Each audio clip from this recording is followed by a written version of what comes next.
നിങ്ങൾ എന്ത് കേൾക്കുന്നു എന്ന് തിരിച്ചറിഞ്ഞ് അതിന് ഇന്ന് തന്നെ വേണ്ട മാറ്റം വരുത്തുക.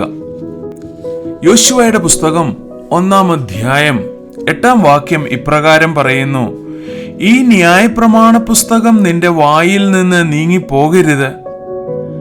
അതിൽ എഴുതിയിരിക്കുന്നതൊക്കെയും പ്രമാണിച്ച് പ്രവർത്തിക്കേണ്ടതിന് നീ രാവും പകലും അതിനെ ധ്യാനിക്കണം.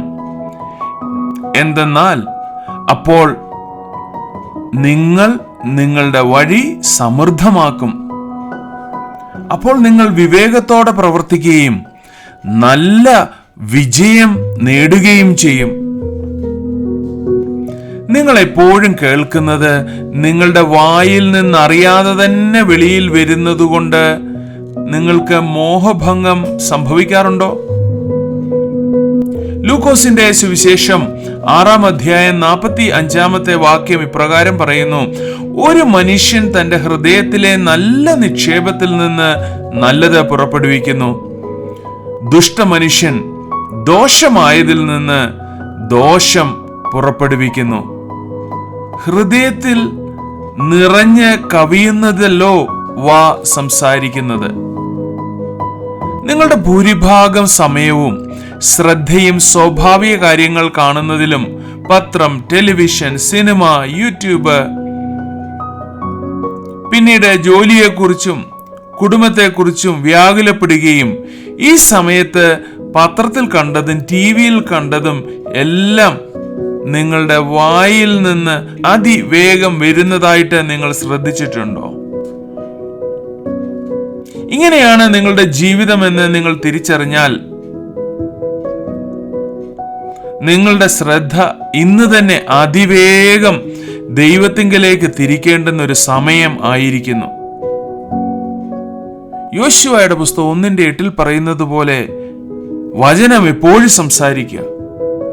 ആവർത്തന പുസ്തകം 6-ാം അധ്യായം 7-ാം വാക്യം പറയുന്നത് പോലെ ആത്മീയമായ സാഹചര്യം ഉണ്ടാകുമ്പോഴോ തോന്നുമ്പോഴോ ആവശ്യം വരുമ്പോഴോ മാത്രമല്ല നീ അവയെ ദൈവവചനം നിന്റെ മക്കൾക്ക് ഉപദേശിച്ചു കൊടുക്കുകയും നീ വീട്ടിലിരിക്കുമ്പോഴും വഴി നടക്കുമ്പോഴും കിടക്കുമ്പോഴും എഴുന്നേൽക്കുമ്പോഴും അവയെക്കുറിച്ച് സംസാരിക്കുകയും വേണം. ഈ വചനപ്രകാരം എപ്പോഴും തന്നെ വീട്ടിൽ, ജോലിയിൽ, മാർക്കറ്റിൽ, നിങ്ങൾ എവിടെയോ അവിടെയൊക്കെ വചനം സംസാരിച്ചാൽ, റോമർ 10-ാം അധ്യായം 17-ാം വാക്യത്തിൽ എഴുതിയിരിക്കുന്നത് പോലെ, ആകയാൽ വിശ്വാസം കേൾവിയാലും കേൾവി ക്രിസ്തുവിന്റെ വചനത്താലും വരുന്നു എന്ന് എഴുതിയിരിക്കുന്നു. അതുകൊണ്ട് നിങ്ങൾ തുടർച്ചയായി വചനം, വാഗ്ദത്തങ്ങൾ സംസാരിക്കുമ്പോൾ വർദ്ധിച്ചു വരുന്ന വിശ്വാസം നിങ്ങളിൽ നിലനിൽക്കുന്നു എന്ന് കാണാം. ഇത് തീർച്ചയായും ആവശ്യം നൽകുന്ന ഒരു കാര്യം തന്നെയല്ലേ? നിങ്ങൾ കേൾക്കുന്ന കാര്യങ്ങൾ ഇന്ന് തന്നെ നിങ്ങൾ മാറ്റുക. നിങ്ങളുടെ കേൾവി മൂലം നിങ്ങളുടെ ഹൃദയത്തെ വചനം കൊണ്ട് നിറയ്ക്കുക. അതിനുശേഷം വായ് കൊണ്ടത് പ്രസ്താവിക്കുകയും ചെയ്യുക. ഉടനടി നിങ്ങളുടെ ജീവിതവും സാഹചര്യവും അതിവേഗം വചനത്തിനനുസരണമായി മാറുന്നത് നിങ്ങളുടെ കണ്ണുകൊണ്ട് തന്നെ നിങ്ങൾക്ക് കാണാം. നമുക്ക് വിശ്വാസത്തിന്റെ ഒരു ചുവട് വെക്കാമോ? സാധാരണ ജീവിതചര്യകളുടെ വെളിയിൽ എന്ന് വെച്ചാൽ ജോലി, കുടുംബം, പറമ്പിൽ പണി, ഷോപ്പിംഗ്, വിശ്രമം, ഇതിനൊക്കെ വെളിയിൽ എത്ര സമയം നിങ്ങൾ പാഴായി ചിലവഴിക്കുന്നു എന്ന് തിരിച്ചറിയുക. ആ സമയങ്ങൾ വചനത്തിനായി വേർതിരിക്കുക.